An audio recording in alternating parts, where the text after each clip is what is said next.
بسم الله الرحمن الرحيم. الحمد لله رب العالمين، والصلاة والسلام على النبي الكريم وعلى آله وأصحابه أجمعين ومن تبعهم بإحسان إلى يوم الدين. حضرات علماء کرام، میں طلبہ نہیں کہہ رہا ہوں بلکہ علماء کرام کہہ رہا ہوں. ماشاءاللہ آپ سبھی حضرات 100% ماشاءاللہ عالم ہیں الحمدللہ. اللہ سبحانہ و تعالی آپ کو علم کے ساتھ ساتھ بعمل بھی بنا دے اور آمین اخلاص کامل نصیب فرما دے، اور آمین حصول علم میں ہمارے اکابرین اور اسلاف میں جو استقامت تھی، اللہ سبحانہ و تعالی وہ استقامت کاملہ آپ کو بھی منتقل فرما دے، ان کی باطنی نسبتوں کو آپ کی طرف منتقل فرما دے. اللہ سبحانہ و تعالی نے قرآن کریم میں ارشاد فرمایا: هل يستوي الذين يعلمون والذين لا يعلمون، یعنی جو باخبر لوگ ہیں اور جو بے خبر لوگ ہیں دونوں میں کوئی موازنہ نہیں. بے خبر لوگ باخبر لوگوں کی برابری نہیں کر سکتے اور ان کے برابر نہیں ہو سکتے، اس لیے کہ باخبر جو شخص ہوتا ہے اور جو صاحب بصیرت ہوتا ہے وہ حالات سے باخبر رہتا بھی ہے اور حالات سے باخبر رہنے کی کوشش بھی کرتا ہے، اور اس باخبری کی نتیجے میں اس کی عملی زندگی میں، ذاتی زندگی میں یا سماجی زندگی میں، اس کی ذاتی حیثیت میں اور اس کی ملی حیثیت میں، سماجی حیثیت میں، اجتماعی حیثیت میں جو بھی چیلنج آتے ہیں ان سے نبرد آزما ہونے اور ان کا سامنا کرنے کی کامیابی کے ساتھ میں اپنے اندر صلاحیت پیدا کرتا ہے، اپنے آپ کو تیار کرتا ہے اور حالات سے مقابلہ کر کے اس کے خود کے اندر ذاتی طور پر جو اس کی ترقی میں رکاوٹیں ہیں ان کو بھی دور کرنے کی کوشش کرتا ہے. اور دیگر جو برادران ملت ہیں ان کے ساتھ بھی اس کا یہی معاملہ ہوتا ہے کہ ان کے ساتھ بھی جو رکاوٹیں ہیں اور پریشانیاں ہیں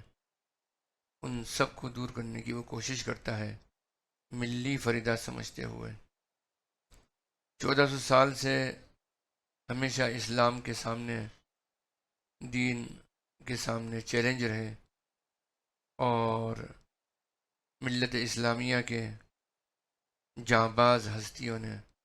ہمیشہ ہمیشہ دین کا دفاع کیا، اور دفاع کرنے کے ساتھ ساتھ ایسا ماحول پیدا کیا اپنی کاوشوں، اپنی بصیرت اور اپنی جد و جہد سے اور اپنے اخلاص کی برکت سے کہ آنے والی نسلوں کے لیے دین پر چلنا آسان ہوا، ان دین پر چلنے کی راہیں ہموار ہوئیں ان کے لیے. یہ حق اور باطل کی جنگ روز اول سے ہے اور قیامت تک جاری رہے گی، اور اللہ سبحانہ و تعالیٰ کا یہ فیصلہ ہے: جاء الحق وزهق الباطل ان الباطل کان زہوقا. حق مٹ کر رہے گا، اور معاف کیجیے گا، حق ہمیشہ قائم رہے گا اور باطل ہمیشہ مٹ کے رہے گا. لیکن حق کو ثابت کرنے کے لیے اور حق کو قائم رکھنے کے لیے، حق کی بقا کے لیے اور باطل کے ابطال کے لیے اور باطل کو مٹانے کے لیے جو بھی امت اسلامیہ کے افراد اور جو بھی آنے والی نسلیں اس کے لیے جد و جہد کریں گی، اللہ ان کو اس کا جزائے خیر عطا فرمائے گا اور اس کا بہترین بدلہ ان کو عطا فرمائے گا. یہ آزمائشیں اللہ سبحانہ و تعالیٰ نے بندوں کو عطا فرمائی ہیں، عطا فرماتا ہے اپنے قرب عطا کرنے کے لیے. ایک موقع دیتا ہے کہ تم یہ امتحان پاس کرو تو میرے اتنے قریب ہو جاؤ گے، پھر اگلے امتحان میں مبتلا کرتا ہے، پھر وہ امتحان پاس کرتا ہے ایک ایک ایک مومن، تو اللہ اس میں کامیابی عطا فرما کے پھر اگلے اگلے امتحان میں ایمان والے کے لیے تسلسل ہے۔ قرآن کریم کی ایک آیت ہے جو اس وقت ذہن میں نہیں ہے، تو وہ اس کا مفہوم یہ ہے کہ تم کیا سمجھتے ہو کہ تم بغیر آزمائش کے اور بغیر ابتلا کے، بغیر امتحان کے اس دنیا میں آؤ اور آرام سے زندگی گزار کے چلے جاؤ؟ ایسا نہیں ہو سکتا، اللہ کا فیصلہ تو یہ نہیں ہے۔ تو نئے زمانے، ہر نئے زمانے میں نئے نئے فتنے، نئے نئے چیلنج سامنے آتے رہتے ہیں۔ تو دین کے بقا کے لیے ہمیں اپنا حصہ لگانے کی پوری پوری کوشش کرنی چاہیے۔ اللہ سبحانہ و تعالیٰ آپ میں سے ایک ایک فرد کو اپنے دین کی بقا کے لیے، اپنے دین کے استحکام کے لیے بھرپور جد و جہد اس انداز میں کرنے کی توفیق عطا فرما دے جو ہمارے اسلاف نے ہمیشہ 1400 سال میں کرتے رہے ہیں۔ اس زمانے کا، اس ملک کا جو چیلنج ہے سب سے بڑا ہم لوگوں کے سامنے، وہ اس وقت کا جو سلگتا ہوا موضوع ہے وہ یونیفارم سول کوڈ ہے۔ یونیفارم سول کوڈ کا مطلب یکساں سول قانون۔ شادی بیاہ کیسے ہوگی اور رسم و رواج کیسے ہوں گے، پھیرے لگیں گے یا قاضی نکاح پڑھائے گا، ٹیکے لگائے جائیں گے یا جو ہے وہ جو ہے قرآن کریم کی تلاوتیں پڑھی جائیں گی،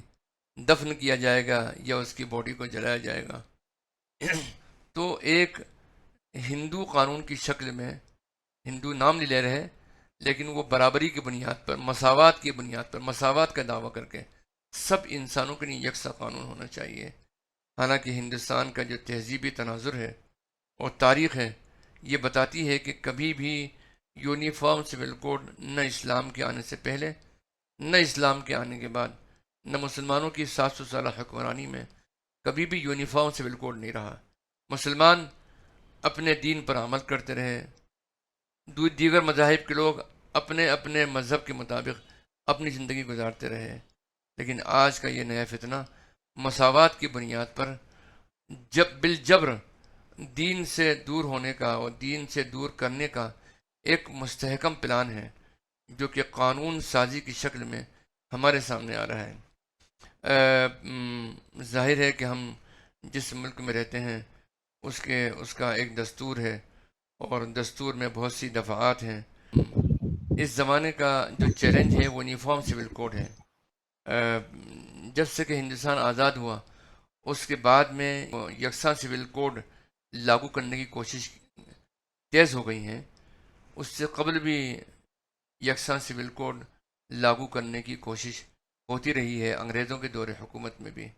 مسلمانوں نے کبھی اس سلسلے میں کوئی ایسا ضابطہ نہیں بنایا، بلکہ تمام مذاہب کے لوگوں کو ان کے دین اور عقیدے کی بنیاد پر ان کو آزاد چھوڑ دیا کہ جو جس مذہب کا ماننے والا ہے وہ اس مذہب پر آزادی سے اپنی مذہبی رسومات ادا کر سکتا ہے۔ لیکن کوشش ضرور کی گئی ہے برطانیہ کے دور حکومت میں اسلامی قوانین کو تبدیل کرنے کی، اور تاریخی طور پر یہ بات ثابت ہے کہ انہوں نے بہت سارے اسلامی قوانین جیسے قانون شہادت ہے اس کو انہوں نے تبدیل کیا، تعزیرات کا قانون ہے جسے سزاؤں کا قانون کہتے ہیں، تو تعزیرات کے قانون کو بھی اسلام کے قانون کو انہوں نے تبدیل کر دیا۔ اب ظاہر ہے کہ جو قوانین انہوں نے تبدیل کیے تھے ان کا افراد سے تعلق نہیں تھا، بلکہ ان کے نفاذ کی ذمہ داری حکومتوں پر ہوا کرتی ہے ہمیشہ۔ ظاہر ہے کہ مسلمانوں کے ہاتھ میں تو حکومت تھی نہیں، تو اس میں کسی نے اعتراض بھی نہیں کیا اور نہ اعتراض قانوناً کر سکتے تھے۔ لیکن جب بات آئی مسلمانوں کے آئلی قوانین پر حملہ کرنے کی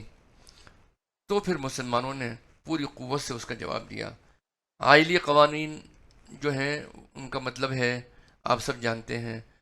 کہ اندرونی انسان کی نجی زندگی کیسے گزرے، اس کی ذاتی زندگی کیسی ہو، اس کی ذاتی زندگی بحیثیت ایک ایمان والے کے، اس کی پیدائش سے لے کر اس کی وفات تک اس کے کیا احکام ہیں، خاص طور پر نکاح و طلاق کے احکام، وراثت کے احکام، گود لینے کے، حضانت کے احکام، اس کے علاوہ زہار ہیں، اور وصیت کے احکام کیا ہیں، وراثت میں وصیت کی جائے گی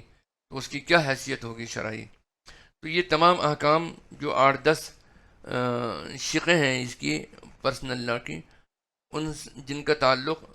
شخصی قوانین سے ہے، اسی کو انگریزی میں پرسنل لا کہتے ہیں، اور اسلامی ضابطے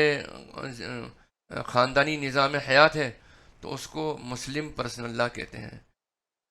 اسلام کا شخصی آئلی قانون، اس کی اہمیت یہ ہے دین کے نزدیک، ایک مسلمان کے نزدیک، ایمان والے کے نزدیک، کہ اللہ سبحانہ و تعالیٰ نے قرآن کریم کا بہت بڑا حصہ انہی احکام سے متعلق نازل فرمایا ہے۔ قرآن کریم کی سورہ بقرہ، سورہ آل عمران، سورہ نساء، اور اس کے علاوہ بہت سی قرآن کریم کی آیات جو مختلف صورتوں کے اندر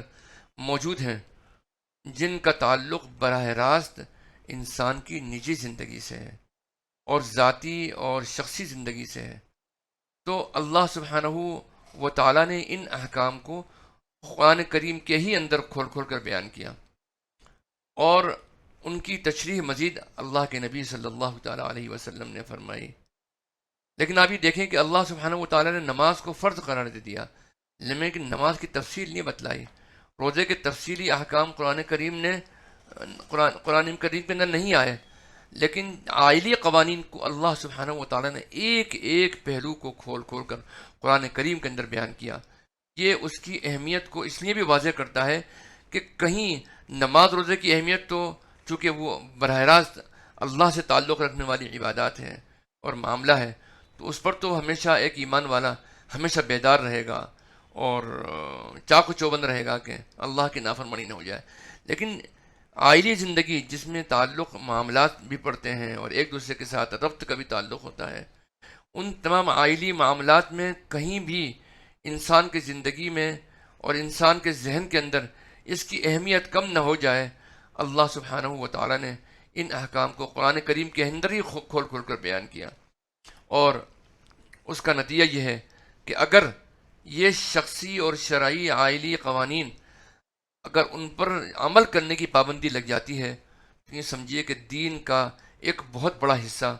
ہم سے جدا ہو جاتا ہے اور ہم اس پر عمل کرنے کے قابل نہیں ہوتے قانوناً۔ تو ایسے اس کے نتیجے میں اس پر سازشیں ہوتی رہیں، مختلف قوانین تبدیل کیے گئے برطانیہ کے دور حکومت میں۔ اس کے بعد میں نمبر آیا شرعی آئلی قوانین کا، اس کو تبدیل کرنے کے بارے میں بھی حکومت برطانیہ نے سوچنا شروع کر دیا کہ اب آخری وار ہے تاکہ ہم ان کو تہذیبی طور پر ان کی یہ موجودہ نسل ہو سکتا ہے کہ اسلام پر زندہ رہے، لیکن آنے والی نسل ہماری تہذیب کے تابع ہو، اس لیے انہوں نے اسلام کے شخصی اور آئلی قوانین پر حملہ کرنے کا ارادہ کیا، اور ان کو تبدیل کرنے کا ارادہ کرتے ہوئے انہوں نے ایک ایک شق کر کے لیکن وہ بڑے محتاط تھے اور بہت چالاک بھی تھے، تو انہوں نے یہ فیصلہ اپنا جو کیا انہوں نے اندرونی طور پر اس کو نافذ کرنے کے لیے پہلے ابھی قانون نہیں بنا تھا، اس پر فیصلہ ہو گیا تھا کہ ہاں ایسا کرنا ہے، لیکن اس کو اس فیصلے کے متعلق آگے بڑھنے کے لیے انہوں نے احتیاط کے طور پر، چونکہ بہت شاطر قوم ہے، پہلے کہا کہ پہلے ایک کمیشن بنا کر یہ جائزہ لیا جائے کہ ہم جو اقدام کریں گے اس کا رد عمل کوئی بہت خراب تو نہیں ہوگا ملکی سطح پر، جس کے نتیجے میں سیاسی طور پر اس کے جو نتائج ہیں وہ بہت برے تو ثابت نہیں ہوں گے حکومت برطانیہ کے لیے۔ تو انہوں نے رائل کمیشن یعنی شاہی کمیشن کے نام سے ایک کمیشن قائم کیا۔ اس کمیشن نے اپنی رپورٹ دی ایک عرصے کے بعد میں، اور رپورٹ میں یہ کہا گیا کہ مسلمان ان شرعی آئلی قوانین میں اگر کوئی تبدیلی کی گئی تو مسلمان اس ملک کا کسی بھی حالت میں اس کو برداشت نہیں کرے گا، اور نہ کرنے کے نتیجے میں اس بات کا امکان ہے کہ پورے ملک میں انتشار پیدا ہو، اور اس انتشار کے نتیجے میں حکومت برطانیہ کی اقتدار کو بھی خطرہ لاحق ہو جائے۔ تو اس نے ارادہ ملتوی کر دیا۔ پھر کچھ عرصے انتظار کرنے کے بعد میں پھر دوبارہ کمیشن بٹھایا، اس نے بھی یہی رپورٹ دی۔ پھر تیسری مرتبہ اس نے یہ کمیشن بٹھایا، اور تیسرے کمیشن نے بھی اور زیادہ مستحکم اور مضبوط رپورٹ دی کہ اگر اس کے بارے میں حکومت برطانیہ نے ذرہ برابر بھی اگر قدم آگے بڑھایا تو اس کے نتائج اس ملک کے لیے خطرناک ہوں گے، اور مسلمان اپنی دین سے وابستگی اور دین پر عمل کرنے میں آزادی کی جو اس کی فیسلٹی ہے اس کو اگر چھینا گیا تو مسلمان اس ملک میں برداشت نہیں کرے گا اس عمل کو، اس قانون کو۔ لہذا انہوں نے اپنے طور پر ارادہ ملتوی کر دیا۔ بدقسمتی سے ایک ایک ایک بھائی بہن اپنی وراثت کا مسئلہ، ایک نزاع حل کرنے کے لیے، جو کہ گھریلو انداز میں حل نہ ہو سکا، عدالت میں پہنچ گئے۔ عدالت میں پہنچنے کے نتیجے میں بہن یہ چاہتی تھی کہ اس کو اس کا شرعی حق جو بھی بنتا ہے وراثت میں وہ دیا جائے۔ بھائی اس کا انکار کرتا تھا، اور کہ ہم بہن کو یا ایک باپ کی بیٹی اور اس کی خود کی بہن، اس کو ہم وراثت میں حصہ نہیں دینا چاہتے۔ جب معاملہ عدالت میں پہنچا تو بہن نے جو بھی اس سلسلے میں آیات تھیں ان کو پیش کیا، اور شرعی موقف اپنے وکیلوں کے ذریعے عدالت کے سامنے رکھا۔ بہن کے اس موقف کے جواب میں بھائی نے یہ بات کہی کہ ہمارے یہاں رسم و رواج اور کسٹم جسے انگریزی میں کہتے ہیں وہی چلا آ رہا ہے کہ ہم دین کو ماننے والے ہیں، لیکن ہمارے یہاں کسٹم یہ چلا آ رہا ہے، روایت یہ چلی آ رہی ہے ہماری برادری میں کہ بیٹی کو، بہن کو، عورتوں کو حصہ نہیں دیا جاتا وراثت کے اندر۔ تو ظاہر ہے کہ انگریزوں کے ہاں مذہب سے زیادہ کسٹم کی اہمیت ہے، یا کم از کم مذہب کے برابر اہمیت دیتے ہیں۔ لہٰذا جج نے یہ فیصلہ کر دیا کہ چونکہ برادری میں آپ کی یہ کسٹم ہے اور یہ روایت ہے کہ بہن کو یا بیٹی کو یا ماں کو یا جو بھی وارثان ہیں خواتین کے اندر، ان کو حصہ نہیں دیا جاتا،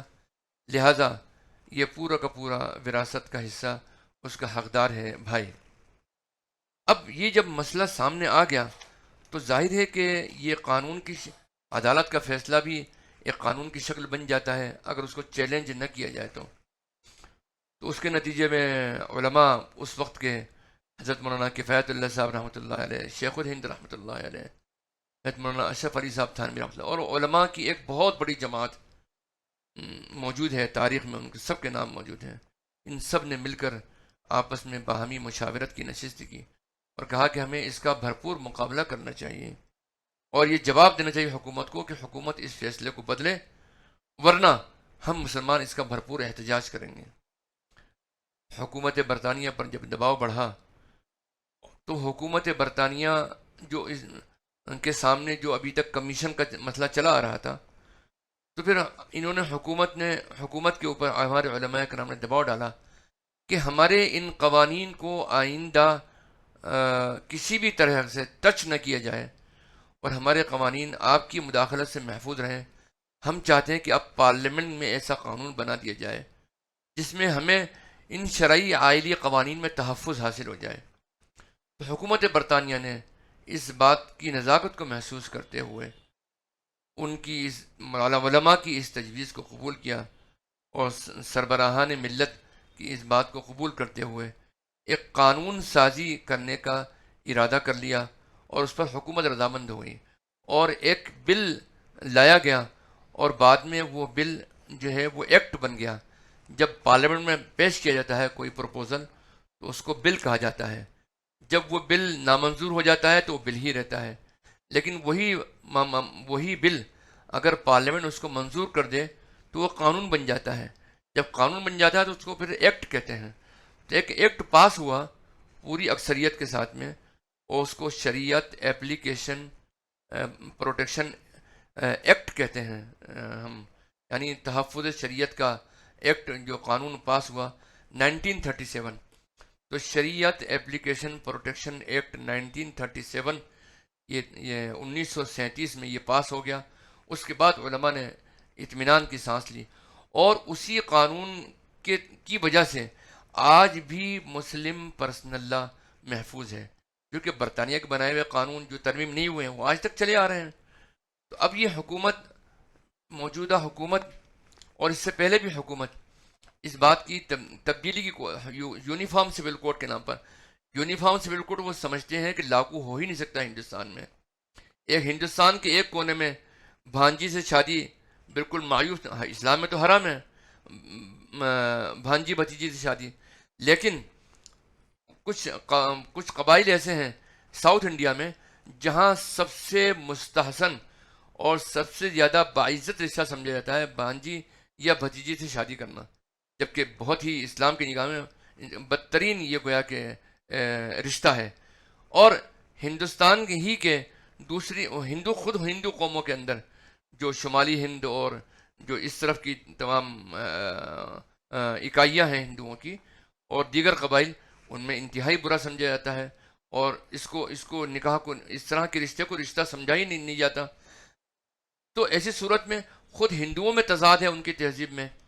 تو ایسی صورت میں کیسے یکساں سول کوڈ قائم کیا جا سکتا ہے؟ لیکن یکساں سول کوڈ کے پروپوزل کی آڑ میں ان کو اصل میں اسلامی شرعی قانون کو ختم کرنا ہے. تو بہرحال تو حکومت نے وہ قانون پاس کر دیا، لیکن ہندوستان کی آزادی کے بعد دستور ہند اثر نو بنایا گیا. اس اثر نو میں اس بات کی کوشش کی گئی کہ یونیفارم سول کوڈ کا بھی قانون بن جائے، لیکن وہ نہیں بن سکا. تو ہندوستان کے دستور کے دو حصے ہیں، ایک جسے وہ بنیادی قوانین کہا جاتا ہے، جسے فنڈامنٹل رائٹس کہا جاتا ہے، بنیادی حقوق کہا جاتا ہے. ان میں تو لازماً ہر باشندے کو اس کا پابند کیا گیا، حکومتوں کو پابند کیا گیا ہے، جیسے مذہب کی آزادی، اپنے دین پر عمل کرنے کی آزادی، ان تمام چیزوں پر مکمل طور پر آزادی ہے. مدارس کے قائم کرنے کی آزادی، دین کو اختیار کرنے کی آزادی، دین کو تبلیغ کرنے کی آزادی. اس کے علاوہ کچھ رہنما اصول ہیں جسے ہم انگریزی میں اس کے لیے کوئی خاص لفظ ہے، وہ میرے ذہن سے نکل گیا، ہمارے حبیب الرحیمیہ کو یاد ہو تو. بہرحال تو وہ رہنما اصول کے اندر یہ بات کہی گئی ہے کہ یونیفارم سول کوڈ لانے کی کوشش کی جائے گی، یہ نہیں کہا کہ لاگو کیا جائے گا. اور رہنما اصول بہت سارے ہیں. رہنما اصول میں ایک بات یہ ہے مثال کے طور پر کہ اس ملک میں سب کو روزگار دیا جائے گا، رہنے کا مکان دیا جائے گا، طبی علاج جو ہے وہ مفت ہوگا،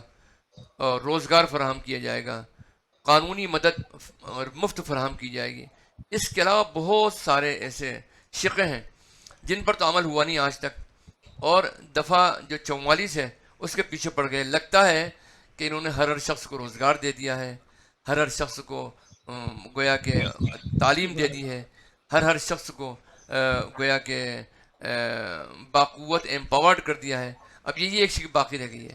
ان تمام چیزوں سے تو یہ ابھی تک کہیں پر بھی ہندوستان کی نصف آبادی سے زیادہ بلو پاورٹی لائن، یعنی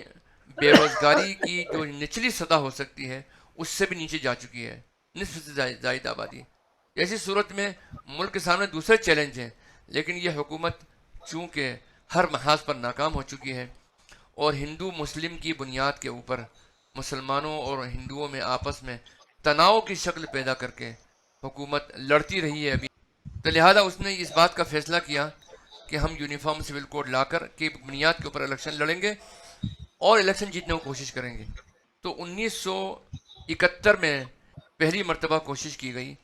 کہ یونیفارم سول کوڈ لایا جائے. اس کے لیے لے پالک بل لایا گیا. لے پالک بل کا مطلب یہ کہ متبنہ قانون، ایڈاپشن بل اس کو انگریزی میں کہتے ہیں. اور اس وقت کے 1971 کے وزیر قانون نے یہ بات کہی کہ ہم یہ یونیفارم سول کوڈ کی طرف پہلا قدم آگے بڑھاتے ہوئے، ہندوستان کی آزادی کو تقریباً 20-22 سال ہو چکے تھے، 23 سال ہو چکے تھے. تو 1971 میں انہوں نے یہ قانون بل پیش کیا اور یہ کہا کہ ہم لے پالک بل پیش کر رہے ہیں. متبنہ کے سلسلے میں آپ سب حضرات جانتے ہیں علماء کرام کہ متبنہ جس کو منہ بولا بیٹا بنایا جائے، اس کی پرورش کرنا، اس کی تعلیم کا بندوبست کرنا، اس کی رہائش کا بندوبست کرنا، اس کی مالی اور اور ہر طریقے سے مدد کرنا، یہ ظاہر ہے کہ بہت بڑا کار ثواب ہے، لیکن وراثت میں اس کا کوئی حصہ نہیں ہے، یہ قرآن نے صاف صاف بیان کر دیا ہے۔ لیکن لے پالک بل لانے کا مقصد یہ تھا کہ ہندوؤں کے رسم و رواج کے مطابق جو لیپال ہے، لے پالک ہے یا منہ بولا بیٹا ہے، اس کا سگی اولاد کا، حقیقی اولاد کا جس طریقے سے حصہ ہے، اسی طریقے سے حصہ اس کا اس کے اندر بھی ہوگا، وراثت کے اندر بھی ہوگا، یعنی لے پالک کی حیثیت سے، منہ بولا بیٹا ہونے کی حیثیت سے بھی۔ لہٰذا براہ راست یہ قرآن سے حکم ٹکرا رہا تھا، علماء نے احتجاج کیا، اور احتجاج کے لیے مشورہ ہوا۔ بمبئی میں سب کے مجتمع، ہر مسلک، خواہ شیعہ ہوں، اہل دیوبند ہوں، مظاہری ہوں، اور سنی حضرات ہوں، اور شیعہ حضرات ہوں، مہدویہ فقہ کے حضرات ہوں، ہر مسلک کے لوگ اس کے اندر موجود تھے، اور سب نے جمع ہو کر اور یہ بات کا عہد کیا، جب ہمارا کلمہ ایک ہے، ہماری کتاب ایک ہے، ہماری شریعت ایک ہے، ہمارا نبی آخر الزماں ایک ہے، اور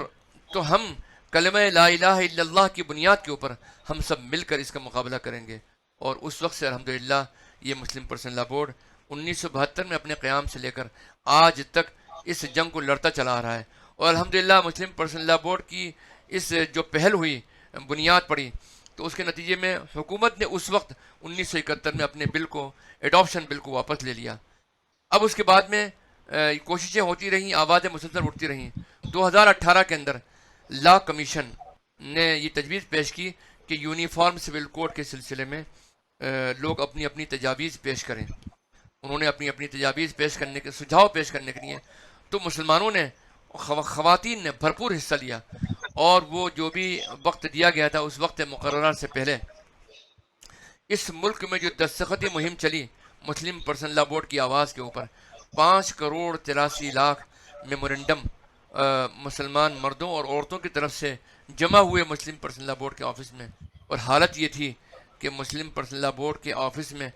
اب بیٹھنے تک کی جگہ نہیں رہی تھی۔ تو ان تمام کاغذات کو ہم نے الحمدللہ ان کے تحفظ کے لیے جامعہ میں جمع کر لیا ہے، مسلم پرسنل لا بورڈ کی درخواست کے اوپر، اتنی کہ وہاں آفس کا نظام نہیں چل پا رہا تھا 2 ڈھائی سال سے، تو وہ اب جامعہ میں محفوظ طریقے پر منتقل ہو گئے ہیں وہ تمام کاغذات کو، میمورنڈم۔ لیکن آپ کو تعجب ہوگا کہ 4 کروڑ 83 لاکھ دستخط جو ہوئے، ان میں 3 کروڑ سے زائد تو صرف خواتین کے دستخط تھے، اور خواتین نے یہ کہا کہ نہیں، ہم شریعت سے دستبرداری کسی حال میں برداشت نہیں کریں گے۔ تو اس وقت کے لا کمیشن نے اتنی مستحکم آواز پہنچنے کے بعد یہ اعلان کر دیا کہ آنے والے 10 سال تک سوچا بھی نہیں جا سکتا ہے یکساں سول کوڈ کے نفاذ کے سلسلے میں، لہذا وہ بات ختم ہو گئی۔ ابھی 2-3 سال ہی، 10 سال تک کے 2-3 سال ہی گزرے تھے کہ حکومت نے ایک دوسرا لا کمیشن بٹھا دیا، جو 22واں لا کمیشن ہے۔ وہ 21واں لا کمیشن تھا، یہ اب 22واں لا کمیشن ہے۔ اس نے 1 مہینے کی مہلت دی۔ یہ اعلان ہوا 14 جون کو، اور 14 جولائی تک کی مہلت دی گئی۔ تو اس میں ای میل سے اپنے اعتراض کو درج کروانے کی بات کہی گئی۔ تو جس دن شام ہو رہی تھی 14 جولائی کو، اس وقت کا عالم یہ تھا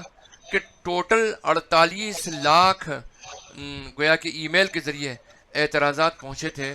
لا کمیشن کو، اور 48 لاکھ میں سے 37 لاکھ تو صرف مسلم پرسنل لا بورڈ کے، اس لیے کہ مسلم پرسنل لا بورڈ نے ایسا سسٹم ڈیزائن کیا کہ ان کے QR کوڈ کے ذریعے جو بھی ای میل یا اعتراض جا رہا ہے، اس کا اندراج، اور وہ پہنچ رہا ہے وہ ای میل چیف جسٹس آف انڈیا کو، پریسیڈنٹ آف انڈیا کو، ٹھیک ہے، صدر جمہوریہ کو، اور اس لا کمیشن کو، اور اسی کے ساتھ ساتھ جو ہے مسلم پرسنل لا بورڈ کو بھی واپس اس کی کاپی مل رہی ہے، اس کا ثبوت موجود ہے۔ تو آج کی تاریخ میں آپ کو یہ بات بتاتے ہوئے خوشی محسوس ہو رہی ہے کہ 1 ہفتہ اور گزر چکا ہے، اس میں آج تقریباً 45.5 لاکھ دستخط یا ای میل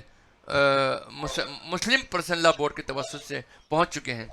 یہ مہم جاری ہے، ابھی انہوں نے 15 دن کی مدت اور بڑھائی، شاید یہ سمجھتے ہوئے کہ ہم نمبر اپنے بڑھا لیں۔ تو دعا کیجیے اللہ سبحانہ و تعالیٰ نے کہ جس طریقے سے 48 لاکھ میں سے 47 لاکھ مسلم پرسنل لا بورڈ کے QR کے ذریعے ای میل پہنچے تھے کہ انہوں نے رد کیا تھا، مسترد کیا تھا یونیفارم سول کوڈ کو، آنے والے وقت میں بھی ہمارا یہ امتیاز اور ہماری یہ شان باقی رہے، اور اسی امتیاز کے ساتھ میں ہم ثابت کر سکیں کہ مسلم پرسنل لا بورڈ کی آواز کے اوپر ہندوستان کے 20 کروڑ مسلمانوں نے پوری طریقے سے لبیک کہا ہے، اور ہندوستان کا مسلمان مر جائے گا، مٹ جائے گا، اور اپنی اس کمزور جان سے دین سے جدا ہونے کو برداشت نہیں کرے گا۔ بس یہ بات میں یہاں ختم کرتا ہوں، اور آپ حضرات سے اس گزارش کے ساتھ میں اپنی بات کو ختم کرتا ہوں کہ آپ حضرات بھی فردن فردن کوشش کریں، اپنے محلوں میں، اپنی مسجدوں میں اعلان کریں۔ مسلم پرسنل لا بورڈ کا جو QR کوڈ جو پورے ہندوستان میں پھیلا ہوا ہے، مسجدوں میں اس کو چسپاں کیا جا چکا ہے۔ اگر آپ کے علم میں کسی مسجد میں چسپاں نہیں ہے تو اس کو چسپاں کیا جائے، اس کے ذریعے اسکین کر کے جب اسکین کیا جائے گا موبائل کے ذریعے تو اس میں زبان کا آپشن آئے گا۔ 3 زبانیں ابھی موجود ہیں، اردو، ہندی اور انگریزی۔ کسی بھی زبان کو آپ چن لیجیے، زبان کو آپ چنیں گے تو آٹومیٹکلی جی میل کا آپشن آئے گا۔ جی میل کے آپشن کے بعد میں آپ اس کو کلک کر دیجئے، اور کلک کرنے کے بعد میں آپ اس کو سینڈ کا آپشن دبا دیجئے، آپ کا اعتراض تک پہنچ جائے گا۔ تو آپ بھی اس سلسلے میں کوشش کریں گے نا انشاءاللہ؟ انشاءاللہ۔ جزاکم اللہ۔